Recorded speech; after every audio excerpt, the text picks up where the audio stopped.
Hello, good morning विद्यार्थी मित्रांनो. आज आपण या ई लर्निंगच्या प्रोसेसमधून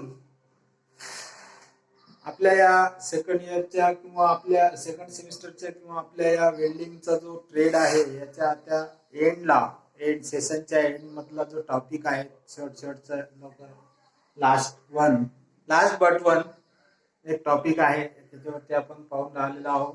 मागं आपण जे काही व्हीसी आणि व्हिडिओ केला होता त्याच्यामध्ये वेल्डिंग कोड्स अँड स्टँडर्ड काय असते त्याच्याबद्दल थोडीफार माहिती पाहिली होती. आज आपण यापुढे जे काही वेल्डिंग कोड्स आहेत त्याचे स्टँडर्ड्स आहेत आणि त्याच्यामधलं WPS आणि PQR जे टर्म्स आहेत त्याच्याविषयी माहिती पाहू. तर सर्वात पहिले जे आहेत सांगितलं होतं की वेल्डिंग स्टँडर्ड्स अँड कोड्स जे आहे हे सर्व वेल्डिंग इंडस्ट्रीमध्ये जे काही आपण प्रोसेस करतो त्या प्रोसेसशी संबंधित आहेत. जसं वेल्डिंग मध्ये लागणारे कन्झ्युमेबल्स, रॉ मटेरियल, वेल्डिंग साठी ज्या काही प्रोसिजर असतात ते वेल्डिंग करणारा जो परफॉर्मर असतो किंवा वेल्डर असतो, वेल्डिंग टेक्निशियन असेल, त्याच्याबद्दल जे काही लागते त्याचं क्वालिफिकेशन आहे, त्याच्या अंदरमध्ये येणाऱ्या ज्या काही स्किल्स आहेत यांचा एकंदरीत अभ्यास करून एक स्पेसिफिक मार्ग सांगितलेला आहे कुठल्या पद्धतीनं काय करायचं. याच्याबद्दल जे स्टँडर्ड्स आहेत ते स्टँडर्ड्स वेगवेगळ्या कंपनीचे, वेगवेगळ्या देशाचे, सोबतच त्या स्टँडर्डनी ठरवून दिलेले कोड्स. म्हणजे कोड्सचा स्टँडर्ड असं आहे की कुठलंही कार्य करताना कुठल्या पद्धतीनं काय करायचं आहे, काय प्रोसेस करायची आहे, काय प्रोसिजर करायची आहे, एक रूटलाईन दिलेली असेल आणि ते स्टँडर्डाइज्ड असेल. त्या पद्धतीनं आपण जर केलं तर जे काही वेल्डिंगचं आपल्याला क्वालिटी अचीव करायची आहे किंवा वेल्डिंगची एफिशियन्सी, वेल्डमेंटची एफिशियन्सी, वेल्डिंग स्ट्रक्चरची जी एफिशियन्सी असेल, त्याचं परफॉर्मन्स असेल, त्याची क्वालिटी असेल, ते आपल्याला भेटते. हे या स्टँडर्डने ठरवून दिलेले जे काही मार्ग सांगितलेले आहेत, ज्या काही नियम सांगितलेले आहेत त्या नियमाला आपल्याला वेल्डिंग करावं लागेल किंवा वेल्डिंगचं प्रॅक्टिकल परफॉर्म करावं लागेल. या स्टँडर्डच्या ज्या इन्स्टिट्यूशन्स आहेत मॅक्सिमम ह्या ज्या आहेत याच्यामध्ये लिस्ट दिली आहे. पण वेगवेगळे इंडियन स्टँडर्ड्स आहे, सॉरी इंडियन नाही, वेगवेगळे स्टँडर्ड्स आहे इंटरनॅशनल लेवलवर आणि त्यांचे शॉर्ट फॉर्म प्लस एकूण त्यांचं डिस्क्रिप्शन आणि कंट्रीचं जर विचार केला तर याच्यामध्ये ऑटोमॅटिक आपल्याला कंट्रीचं नाव येईल. सर्वात पहिला जो आहे सर्वात बेस्ट 90% वेल डिझाईन स्टँडर्ड्स आणि सर्वात ऍक्सेप्टेबल स्टँडर्ड्स वर्ल्ड वाईड जे असेल, first one is AWS, that is American welding society. AWS चा long form American welding society, America या देशामध्ये आहे. आणि ही जी अमेरिकन वेल्डिंग सोसायटी आहे हे सर्व वेल्डिंग संबंधी जे काही आपल्याला मटेरियल्स लागते, ज्या काही आपल्याला कन्झ्युमेबल्स लागते, ज्या वेल्डिंगच्या प्रोसेस आहेत त्या वेल्डिंगच्या प्रोसेस करताना एक गाईडलाईन अमेरिकन वेल्डिंग सोसायटीनं ठरवून दिली आहे. त्याचे वेगवेल्डिंगचे वेगवेगळे कोड्स आहेत.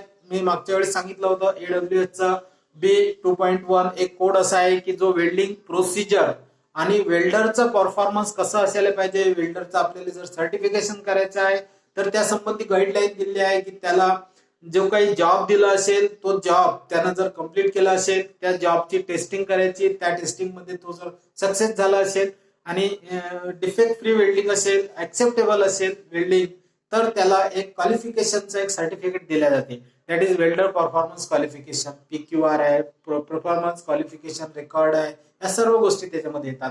तर असं AWS अमेरिकन वेल्डिंग सोसायटी आहे. Next one is ASME. Again it is the American country standard association आहे आणि ते जे आहे American society for mechanical engineering नावाची एक संस्था आहे की जे सुद्धा वेल्डिंगच्या संबंधित जे काही कन्झ्युमेबल्स आहेत, मटेरियल्स आहेत, वेल्डिंग प्रोसिजर आहे याचं गाईडलाईन देते काय असते, कसं असतं. Next one is ANSI. Again it is the American institution. The long form is American national standard institution. ANSI सुद्धा अमेरिकन अमेरिकन सोसायटी आहे किंवा अमेरिका कंट्रीमध्ये डेव्हलप झालेली एक संस्था आहे जी वेल्डिंग संबंधीचं कन्झ्युमेबल मटेरियल यांची क्वालिटी आणि ऍक्सेप्टन्स कसं असायला पाहिजे, त्यांची रिक्वायरमेंट काय असेल वेल्डिंग संबंधी सर्व दिलेलं आहे. Next one is API. This also against American petroleum industry. American petroleum इंडस्ट्रीनं ठरवून दिलेले जे मानक आहेत, स्टँडर्ड्स आहेत, is are acceptable to all petroleum industry in the world. पूर्ण वर्ल्ड मध्ये या पेट्रोलियम इंडस्ट्रीचं जे मानक स्टँडर्ड दिले आहेत हे पूर्ण एक्सेप्टेबल आहेत. सर्वात बेस्ट स्टँडर्ड आहे हे एपीआयचं. आणि या एपीआयनं ठरवून दिलेल्या मानकाप्रमाणे जिथे जिथे जिथे काही आपल्याला पेट्रोलियम इंडस्ट्री संबंधित, केमिकल इंडस्ट्री संबंधित पाईपलाईनचं जे काही असेल, पायपिंगचं जे काही करायचं असेल, लिक्विड फ्लो करायचा आहे, लिक्विड ट्रान्सफर करायचा आहे, गॅस ट्रान्सफर करायचा आहे, याच्याशी संबंधित जे काही कन्झ्युमेबल्स आहेत, मटेरियल्स आहेत, पाईपची क्वालिटी आहे, हे सर्व एपीआय या अमेरिकन सोसायटीने ठरवून दिलेले आहे. कसं बेंड पाहिजे आपल्याला, टर्निंग किती पाहिजे, त्याच्यामधले अंदाज, जेव्हा पाईप मध्ये लिक्विड फ्लो होतो किंवा त्याच्यामध्ये गॅस फ्लो होतो त्यामुळे निर्माण होणारा टर्ब्युलन्स कसं कंट्रोल करायचं, या सर्व संबंधित जॉईंट कोणते मारायचे आहेत, वेगवेगळ्या प्रकारचे पाईपचे जॉईंट्स आहेत, बट जॉईंट आहे, एल्बो जॉईंट आहे, वाय जॉईंट आहेत, गसेट जॉईंट आहेत, रेड्युसिंग सिस्टीम असते पाईपला, मोठ्या पाईप पासून छोटा पाईप कनेक्ट करायचं असेल देअर इज द रेड्युसर जॉईंट असतो. या सर्व प्रकारचे जॉईंट कसे मारायचे, काय मारायचे, पायपिंगचे वेगवेगळे प्रकार असतात. जसं की आपल्याला वॉटर सिस्टीमचा वॉटर कंडक्ट करणारे पाईप आहेत, गॅस कंडक्ट करणारे पाईप आहेत, ड्रेनेज सिस्टीमचे पाईप आहेत, स्लज सिस्टीम, त्याच्यानंतर केमिकल वहन करणारे जे पाईप्स आहेत त्याचे वेगवेगळे स्टँडर्ड आहेत, त्यांची क्वालिटी, त्यांचं संबंधीचं सर्व डिस्क्रिप्शन एपीआयनं ठरवून दिलं आहे. And this is the world wide used standard for piping industry. Next one is IS, that is the Bureau of Indian Standard. Bureau of Indian standard जे आहे यानं ठरवून दिलेला जो IS आहे, इंडियन स्टँडर्ड, यानं सुद्धा या आपल्या भारतीय संस्थेनं सुद्धा इंडस्ट्रीमध्ये, वेल्डिंग इंडस्ट्रीमध्ये जे काही कन्झ्युमेबल्स आहेत, इलेक्ट्रोड आहे, वेल्डिंगचे वेगवेगळ्या होस पाईप आहे, गॅस वेल्डिंग मधले होस पाईप आहेत, गॅस वेल्डिंग संबंधित टॉर्चेस आहे, याचं डिझाईन, फिलर रॉड, फिलर मटेरियलचं डिझाईन कसं असते, त्याच्यामध्ये काय आपल्याला इन्ग्रेडियंट पाहिजे, त्याच्यानंतर वेल्डिंग इलेक्ट्रोड, जसं कुठल्या पोझिशनला कोणत्या नंबरचा, कोणत्या कोडवाला इलेक्ट्रोड वापरायचं, हे सर्व ठरवून दिलं आहे. That is the Indian standard. Next one is British standard. British standard association एक BS एक स्टँडर्ड आहे जो आपल्याला वेल्डिंग संबंधीचं मार्गदर्शन, स्टँडर्ड, मानक ठरवून दिलं आहे आणि ते सांगते कसं आपल्याला काय ऍक्सेप्ट करायचं आहे, कुठल्या नंबरचं, कुठल्या स्टँडर्डचं आपल्याला मटेरियल ऍक्सेप्ट करायचं आहे BSचं. Next one is dean.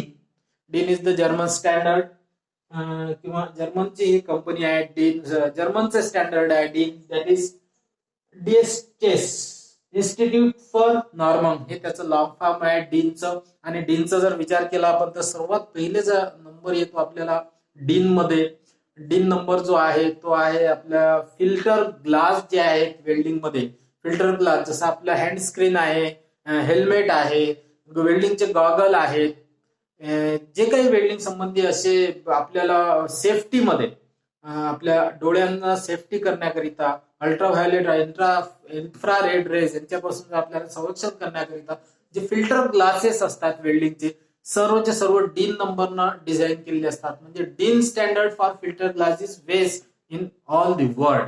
आणि म्हणून डीन नंबरचे आपण ग्लास वापरतो. नियर अबाउट डीन 11 नंबरचा ग्लास जो आहे, मॅक्सिमम करून आपण डीन 11 नंबरचा ग्लास जो आहे तो आर्क वेल्डिंग करताना फिल्टर ग्लास म्हणून वापरतो आहे. तोच जर डीन 14 नंबर आहे, डीन 8 नंबरचा ग्लास जो आहे तो आपण याच्यासाठी वापरतो, गॅस वेल्डिंग साठी वापरतो. डीन 13, 14 नंबरचे ग्लासेस जे आहेत हे टिक वेल्डिंग साठी वापरतात. जसं नंबर वाढतो तसं फिल्टरनेस वाढते त्या ग्लासचा. तर असा हा जो स्टँडर्ड इन्स्टिट्यूशन आहे ते आहे जर्मनचं. Next one is Japanese standard आहे JIS, that is Japanese industrial standard.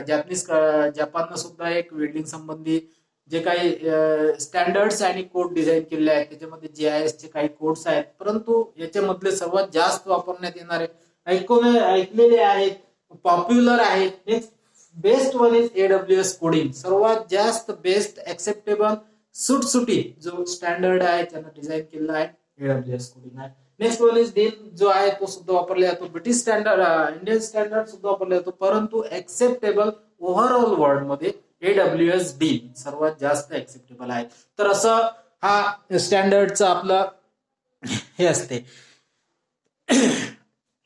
ह्या ज्या काही स्टँडर्ड असोसिएशन्स आहेत यांनी जे काही मार्गदर्शन केलेलं आहे याच्यामध्ये AWS जो आहे अमेरिकन वेल्डिंग सोसायटीनं प्रत्येक वेल्डिंगचं डिझाईन कसं करायचं हे यांनी प्रत्येक वेळेस कॅल्क्युलेशन करून पूर्ण जॉब यांचं इव्हॅल्युएशन करून एकंदरीतपणे जो वेल्डिंग करतो आपण त्याची क्वालिटी कशी असावी, त्याचं लाईफ कसं असावं, इफिशियन्सी ऑफ वेल्डिंग जॉईंट्स काय असते, साऊंडनेस, वेल्डिंग मटेरियल सिलेक्शन, वेल्डिंगचं जे काही मटेरियल लागतो कुठल्याही मटेरियलसाठी आपल्याला सिलेक्ट करावा लागतो. एक वेल्डिंग मटेरियल सिलेक्ट केलं की त्याच्या संबंधित कन्झ्युमेबल जे लागतात वेल्डिंग करण्याकरिता जे कन्झ्युमेबल लागतात जसं इलेक्ट्रोड आहे, फिलर रॉड आहे, फ्लक्सेस आहेत, या सर्वांचं एक स्टँडर्ड यानं ठरवून दिलेलं आहे. आणि हे जेव्हा स्टँडर्ड ठरवतात त्याचे बेस असतो त्या स्टँडर्ड ठरवण्याचा की बा कुठल्या स्टँडर्डनं आपल्याला बेस कुठलं बेस मानक डिझाईन करण्याकरिता बेस काय असावं. तर सर्वात पहिला जो बेस आहे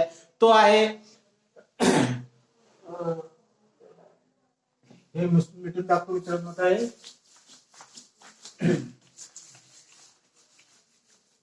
मानक ठरवण्याचा सर्वात पहिला जो बेस आहे तो आहे फिजिकल साऊंडनेस.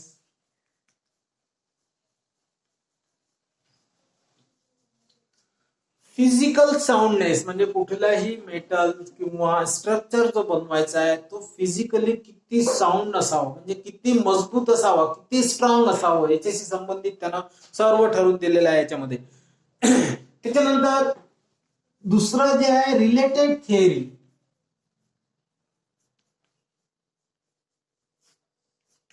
रिलेटेड थिअरीचा अर्थ असा आहे की कुठल्याही आपण जेव्हा जे काही प्रॅक्टिकल असेल, कुठल्याही आपल्याला काही परफॉर्मन्स करायचं असेल, वेळ आपल्याला प्रॅक्टिकली काही बनवायचं असेल तर त्याच्याशी पहिले डायरेक्ट बनवता येत नाही. त्याच्या मागे खूप मोठी थिअरी असते. कुठल्याही डिझाईन असेल तर त्याच्या मागे एक थिअरी असते. जसं आपल्याला कुठल्याही एक पार्ट वेल्डिंगचं काही स्ट्रक्चर बनवायचं आहे, ब्रिज बनवायचं आहे, तर मग त्या ब्रिजची रिक्वायरमेंट काय असते, जसं की त्याच्यावर येणारे वेगवेगळ्या प्रकारचे लोडिंग काय असेल, प्रेशर कुठला असतो, वाईड प्रेशर आहे, गाडी वाहताना त्याच्यावर इम्पॅक्ट लोडिंग असते, त्याच्यामध्ये स्ट्रेस तयार होतो, त्याच्यावर फटीग तयार होते.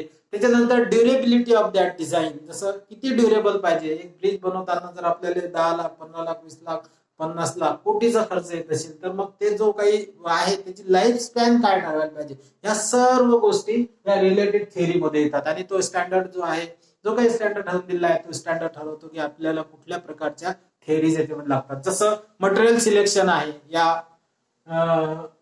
फिजिकल साऊंडनेस अडॅप्ट करायसाठी किंवा कुठलं स्ट्रक्चर बनवण्यासाठी मटेरियल कसं सिलेक्ट करायचं. त्याच्यानंतर त्या मटेरियलचं कंपोजिशन पाहायला पाहिजे, केमिकल कंपोजिशन काय काय असेल त्याच्यानंतर फिजिकल प्रॉपर्टीज त्या मटेरियलच्या पाहावं लागेल की कुठल्या फिजिकल प्रॉपर्टीचं मटेरियल आपल्याला ऍक्सेप्टेबल आहे किंवा लागते त्या ठिकाणी. जसं त्याच्यामध्ये टेन्साईल स्ट्रेंथ पाहिजे, कॉम्प्रेसिव्ह स्ट्रेंथ पाहिजे, वेअर रेजिस्टिव्ह पाहिजे की तो ऍटमॉस्फेरिक जे काही वातावरणामध्ये चेंज होतो करोजन रेजिस्टन्स पाहिजे. ह्या सर्व गोष्टींचा विचार रिलेटेड थिअरी मध्ये येतात. मटेरियल सिलेक्शन झाल्यानंतर त्याच्यामध्ये ज्या काही आपल्याला वेल्डिंग करायचं आहे त्याच्याशी संबंधित थिअरी, रिलेटेड थिअरी, वेल्डिंगच्या संबंधित जे काही वेल्डिंग रिलेटेड थिअरी असेल ते सुद्धा आपल्याला पाहावे लागेल. जसं वेल्डिंग कुठल्या पद्धतीनं करायचं आहे, सर्वात पहिले मटेरियल सिलेक्शन, त्याच्यानंतर प्रिपरेशन ऑफ दॅट मटेरियल, त्याच्यानंतर जॉईंट डिझाईन, कुठल्या प्रकारचं जॉईंट पाहिजे आपल्याला, लॅब पाहिजे, व्ही पाहिजे, सिंगल व्ही, डबल व्ही, जे ग्रुप वेगवेगळे आहेत. आणि हे सर्वांचं डिझाईनचं जे आहे हे स्टँडर्ड मध्ये दाखवलेले आहेत. कोड्स आणि स्टँडर्ड मध्ये सर्व दाखवलेले आहे की तुम्हाला जर हे जा पाहिजे असेल, जसं आपल्याला माहिती आहे AWS 1.1 D1.1 पाहिलेलं आहे आपण. This is the one coding, AWS D1.1 चा एक कोडिंग आहे की जो स्टीलचं स्ट्रक्चर बनवण्यासाठी करिता पूर्णच्या पूर्ण ह्या फिजिकल स्टँडर्ड त्याच्याशी रिलेटेड थिअरी पूर्ण या स्टँडर्ड AWS D1.1 मध्ये डिझाईन सांगितलेली आहे की आपल्याला कुठल्याही स्टील स्ट्रक्चरचं डिझाईन करायचं असेल, स्टील त्याच्यासाठी लागणारा स्टील जो आहे त्याचा कंपोजिशन काय असेल, जसं माइल्ड स्टील पाहिजे, हाय कार्बन स्टील पाहिजे, मीडियम कार्बन स्टील पाहिजे की अलाय स्टील पाहिजे. ह्या सर्व गोष्टी त्या स्ट्रक्चरचं वर्क कसं आहे त्याच्यावर, त्याचं कुठल्या वातावरण सुद्धा प्रत्येक टेरिटरीमध्ये बदलत असतो. आपण जर मुंबईकडे गेलो तर त्या ठिकाणचं जर वातावरण पाहिलं सलाईन वातावरण असते, म्हणजे ह्युमिडिटी जास्त असते. मग त्या ठिकाणी आपल्याला जो MS वापरावा लागतो, मटेरियल वापरावा लागतो ते अशा क्वालिटीचा पाहिजे की लवकर तो जमू नये. तेच जर आपण एखाद्या ड्राय एरियामध्ये गेलो तर त्या ठिकाणी सुद्धा मटेरियल सिलेक्शन वेगळं असते. तर ह्या सर्व गोष्टी आणि वेल्डिंगच्या ज्या प्रोसिजर्स आहेत, कुठल्या प्रोसिजरना कुठल्या वेल्डिंग पद्धतीने वेल्डिंग करायचं हे सर्व डिसिजन याच्यामध्ये सांगितलेलं असते. या गोष्टीचा विचार करावा लागतो रिलेटेड थेअरीमध्ये.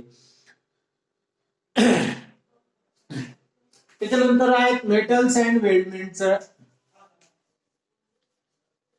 मेटल अँड वेल्डमेंट म्हणजे आपल्याला कुठलाही स्टँडर्ड ठरवण्याकरिता कुठल्या प्रकारचं मेटल्स जे आहेत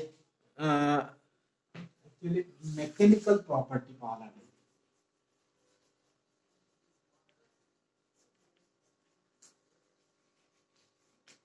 मेकॅनिकल प्रॉपर्टी म्हणजे जे जे काही आपल्याला डिझाईन बनवलेला आहे तो कुठल्या मेकॅनिकल स्टँडर्डला बिअर करतो हे सुद्धा आपल्याला या तिन्ही गोष्टींचा बेस मिळून 1, 2, 3 या 3 गोष्टींचा विचार करून आपल्याला एकंदरीतपणे कुठल्याही प्रकारचा जो डिझाईन ठरवता येतो. स्टँडर्ड ठरवलेले आहेत हे स्टँडर्ड जे आहेत हे सर्व ह्या 3 गोष्टींचा विचार करून स्टँडर्ड डिझाईन केला जातो. स्टँडर्ड आणि कोड्स डिसाईड केले जातात. तर असं आहे हे स्टँडर्ड्स अँड कोड्स. आणि हे ह्या सर्व गोष्टी ज्या आपल्याला पाहायला मिळतील तर ते आहे WPS अँड PQR मध्ये. स्टँडर्ड्स आणि कोड्स जे आहेत हे सर्व ज्या काही गोष्टीचं आपल्याला अभ्यास करायचा आहे, स्टँडर्ड्स आणि कोड्स तयार करण्याआधी जे प्रोसिजर आहे ते आहे WPS and PQR. WPS welding procedure specification आणि हे ठरवण्यासाठी PQR मीन्स प्रोसिजर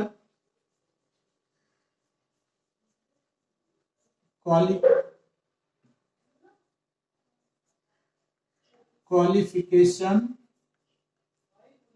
रेकॉर्ड.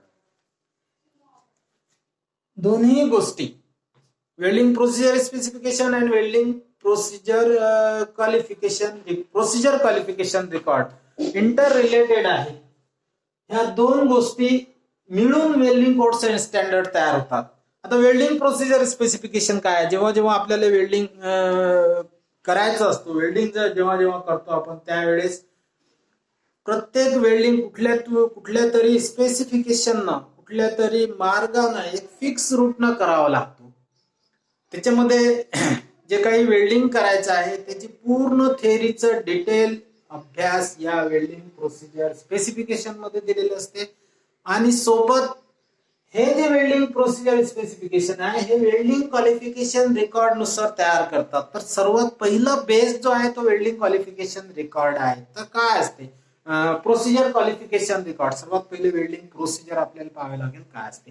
तर वेल्डिंगचं आपल्याला कुठलीही गोष्ट एखादं वेल्डिंग करायचं आहे, एखादा वेल्डमेंट तयार करायचा आहे, जॉब तयार करायचा आहे असं जेव्हा आपण विचारात घेतो तर त्याच्या संबंधित पूर्ण प्रोसिजर आपल्याला पहिले आपल्या डोक्यामध्ये कल्पना पूर्ण त्याच्याशी संबंधित जे काही लागते आपल्याला ते पूर्ण आपल्या डोळ्याच्या समोर येतो आणि तसं आपण ऍक्टिव्हिटीज करत असतो.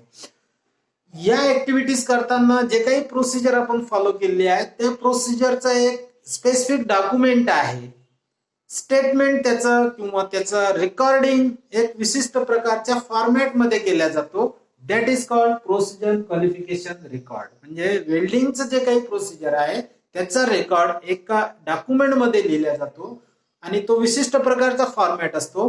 That is called PQR. आणि हा PQR जो आहे तो WPS welding procedure specification specify करताना त्याचा सपोर्ट घेऊन WPS फिक्स होते आणि त्याच्यानंतर तो स्टँडर्ड तयार होतो. म्हणजे खालून वर अशी प्रोसेस चालू राहते आणि त्याच्यानंतर तो स्टँडर्ड डिझाईन होतो. तर सर्वात पहिला जो आहे प्रोसिजर क्वालिफिकेशन रेकॉर्ड मध्ये वेगवेगळ्या प्रकारचे क्वालिफिकेशनचे रेकॉर्ड्स याच्यामध्ये नोंद केलेली असते.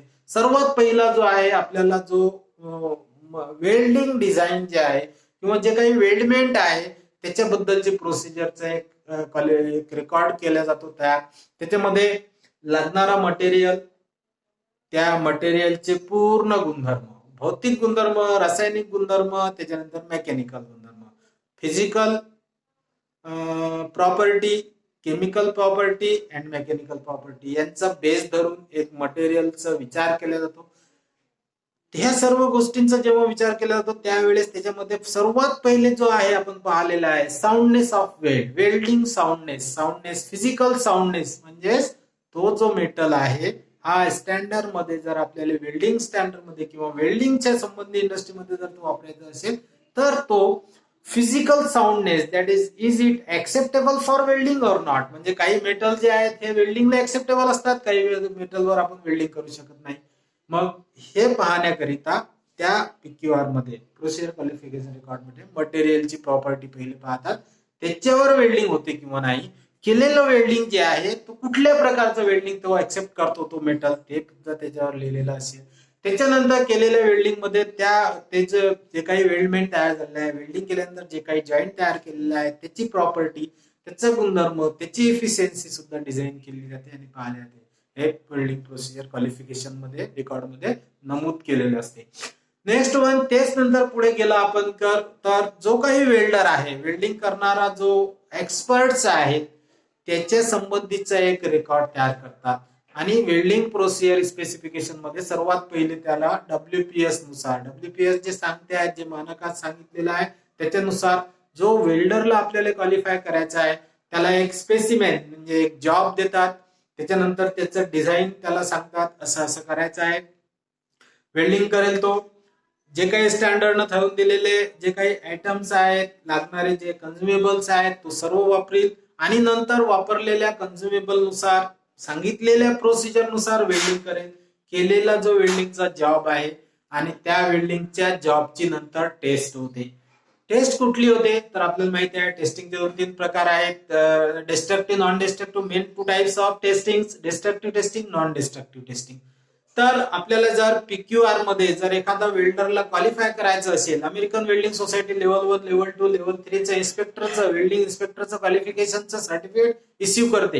ह्या सर्टिफिकेट जो इश्यू करते तो PQR आणि WPS ला बेस मानून तयार केला जातो. मग त्याच्यात त्याला जो काही वेल्डमेंट दिलेला आहे किंवा जॉब दिलेला आहे that job is tested in the lab and testing with testing destructive testing करतात, म्हणजे त्या ठिकाणी नाश पावणारी जे टेस्टिंगची क्रिया आहे ती केली जाते आणि डिस्ट्रक्टिव्ह टेस्टिंग मध्ये जेव्हा तो जॉब पूर्णच्या पूर्ण सक्सेस होतो, डिस्ट्रक्टिव्ह टेस्ट पास होते, त्याच्यानंतर त्यानं जे काही सांगितलेले मानक आहेत, त्याच्यानंतर काय डेव्हलपमेंट केलेलं आहे, कुठले कन्झ्युमेबल वेल्डरनं वापरलेले आहेत, त्याच्यानंतर वेल्डर जो आहे त्यांना स्वतःचे डोकं लावून कुठल्या प्रकारची वेल्डिंग टेक्निक अडॉप्ट केली आहे, जसं वेल्डिंग इलेक्ट्रोडचा अँगल किती ठेवला असेल, त्यांना वेल्ड लाईन सोबत अँगल किती आहे, वेल्ड फेस सोबत अँगल किती आहे, रूट रन कसं मारलेला आहे, प्रिपरेशन कसं केलेलं आहे, सिंगल व्ही तयार केलं होतं का, डबल व्ही तयार केलं होतं का, व्ही ग्रो अँगल किती असेल, त्याच्यानंतर सिलेक्शन ऑफ जो मेटल कन्झ्युमेबल्स आहे, जसं त्याच्यामध्ये फिलर रॉड असेल तर फिलर रॉड किंवा वेल्डिंग इलेक्ट्रोड जो आहे त्यांना कुठल्या प्रकारचा वेल्डिंग इलेक्ट्रोड वापरलेला आहे, कुठल्या स्टँडर्डचा इलेक्ट्रोड वापरलेला आहे, मशीन कुठली वापरलेली आहे, वेल्डिंग करंट किती ठेवलं होतं, त्यावेळेसचा सप्लाय व्होल्टेज किती होता, त्याच्यानंतर ह्या सर्व गोष्टीचं एकंदरीत record is kept in PQR, process qualification record. आणि या रेकॉर्डचं जर त्यानं केलेलं जे वेल्डमेंट होतं, जॉईंट होतं, तो जर आपल्याला डिस्ट्रक्टिव्ह टेस्टिंग मध्ये 100% सक्सेस झाला असेल तर त्यानं केलेलं welding it is the acceptable as per standard. आणि मग त्यानं केलेलं जे काही वेल्डिंगची प्रोसिजर होती that procedure is recorded in PQR and that all record is supported for WPS आणि WPS मानक तयार करण्यासाठी एक बेस मानून मग होते स्टँडर्ड आणि कोड तयार. अशा प्रकारचं वेल्डिंग स्टँडर्ड्स आणि कोड प्रत्येक इंडस्ट्री, प्रत्येक संस्था, देशाची विदेशाची ही ठरवत असते. याच्यामध्ये जेव्हा आपण वेल्डिंग प्रोसिजर, कोड, स्टँडर्ड हे सर्व डिझाईन करतो, ज्या वेळेस सर्वांचं सर्वात सुटेबल, सर्वात सुटसुटीत, suitable, acceptable all over world मध्ये जे असते ते तो मानक सर्व वर्ल्ड वाईड होतो, म्हणजे एकदम स्प्रेड होते आणि त्या मानकानुसार मग तो आपण इंडस्ट्रीमध्ये जेव्हा जेव्हा वेल्डिंग करतो त्याच्यामध्ये मग आपल्याला एखादा जेव्हा डिझाईन करायची असते किंवा आपल्याला प्रॅक्टिकल करायचा असतो त्याच्यामध्ये मग सांगतात ते इंडियन स्टँडर्ड फ्लॅट IF किंवा फ्लॅट वापरायचा आहे मग फ्लॅटचा नंबर सांगतात IF नंबर त्याच्यानंतर त्याचा फ्लॅटचा नंबर एक कोडिंग केलेला असतो त्या फ्लॅटवर या नंबरचा फ्लॅट वापरा इलेक्ट्रोड E7010 वापरा 7063 63 10 62 काय जे काही असेल ते स्टँडर्ड मध्ये कोडिंग केला जातो तो जो क्वालिफिकेशन पास केलेला जो वेल्डर होता त्यानं जे काही वापरलेलं आहे त्याचं वेल्डमेंट बेस्ट झालं होतं all test had success on that fellow आणि म्हणून त्याचं एक्सेप्टन्स स्टँडर्ड मध्ये होते आणि तो स्टँडर्ड पूर्ण वर्ल्ड वाईड फॉलो होतो that is the codes and standard अशा प्रकारचं जे काही वेल्डिंगचं कोड्स आणि वेल्डिंग स्टँडर्ड्स आहेत हे ठरवतात आणि नंतर मग ते इंडस्ट्री जे काही मानक ठरवणारी संस्था आहे एकंदरीतपणे तिथे एक्सपर्ट असतात सर्व एक्सपर्ट हे आपले वेगवेगळ्या प्रकारचे विचार त्यांच्या मनात येणारे शंका कुशंका सर्व दूर करून आणि नंतर एकत्रित डिझाईन हे सर्व ठरवल्यानंतर एक स्टँडर्ड तयार होतो आणि तो स्टँडर्ड मग पूर्ण देशामध्ये जगात फॉलो केला जातो that is the welding standards WPS and PQR हे असं आहे याच्याबद्दलचं जे काही पुढचं आहे WPS PQR मध्ये पुढचं काय काय होते एक लेक्चर आपण नेक्स्ट वेळेस घेऊ याच्याशी पुढचं जे संबंधित आहेत सपोर्टिंग डॉक्युमेंट जे आहेत WPS PQR मध्ये आणि पुढे जे आहे WPS PQR ठरवताना ज्या जसं कोडिंग केलेलं आहे वेगवेगळ्या ज्या संस्था आहेत त्याच्यामध्ये जे वेल्डरचं क्वालिफिकेशन वगैरे त्याच्यानंतर मटेरियल डिझाईन जॉब डिझाईन ह्याच्या ज्या करणाऱ्या संस्था आहेत जसं AWS ASME API आहे BS आहे त्याच्यानंतर डीन आहे त्याच्याने युरोपियन स्टँडर्ड सुद्धा आहेत काही त्याच्यामधलं जे काही डिझाईन्स आहेत कोड्स आहेत आपण ते ठीक आहे